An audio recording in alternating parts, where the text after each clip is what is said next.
शहापूरच्या 328 गावपाड्यात स्मशानभूमीच नाही, उघड्यावरच होतात अंत्यसंस्कार.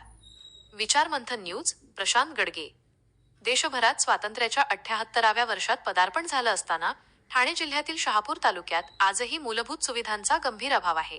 तालुक्यातील तब्बल 328 गावपाड्यांमध्ये स्मशानभूमीच नाही.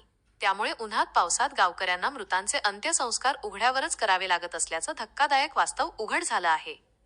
शहापूर तालुक्यातील शेद्रुण, शिरगाव, उंबरमाळी या गावांमध्ये स्मशानभूमी नसल्याने गावकऱ्यांना उघड्यावरच अंत्यसंस्कार करावे लागतात. अलीकडेच याबाबत अनेक बातम्या प्रसारित झाल्या आहेत. स्मशानभूमी नसलेल्या गावात अंत्ययात्रेत पावसाळ्यातील पाण्यापासून बचाव करण्यासाठी सरणावर ताडपत्री धरून दहन करण्यात येत आहे. बहुतांशी गावात स्मशानभूमी मंजूर झाली असली तरी अंतर्गत वादांमुळे ती प्रत्यक्षात कार्यान्वित झालेली नाही, अशी ग्रामस्थांची माहिती आहे. त्यामुळे संतप्त ग्रामस्थांनी कार्यसम्राट लोकप्रतिनिधी करतात तरी काय, असा सवाल उपस्थित केला आहे. विचारमंथनने मिळालेल्या आकडेवारीनुसार तालुक्यातील काही गावपाड्यांवर स्मशानभूमी असल्या तरी त्या पूर्णपणे वापरता येत नाही. पाण्याची सोय केवळ 59 ठिकाणी तर 654 ठिकाणी नाही.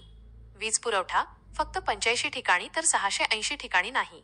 संरक्षण भिंत केवळ 31 ठिकाणी तर 681 ठिकाणी नाही. मोडकळीस आलेल्या स्मशानभूमी 229 ठिकाणी. सुस्थितीत स्मशानभूमी फक्त 231 ठिकाणी. अनेक गावांना रस्ताच नसल्याने पावसाळ्यात मृतदेह वाहून नेण्यासाठी नदी नाल्यांचा प्रवाह ओलांडावा लागतो.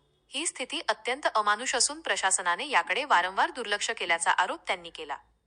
मुंबईपासून हाकेच्या अंतरावर असलेल्या जिल्ह्यातील अशी दयनीय परिस्थिती असताना गावकऱ्यांनी आता तरी शासनाने या प्रश्नाकडे गांभीर्याने लक्ष द्यावं आणि पाणी, वीज, रस्ता व संरक्षण भिंतींसह व्यवस्थित स्मशानभूमीची सुविधा उपलब्ध करून द्यावी, अशी मागणी केली आहे.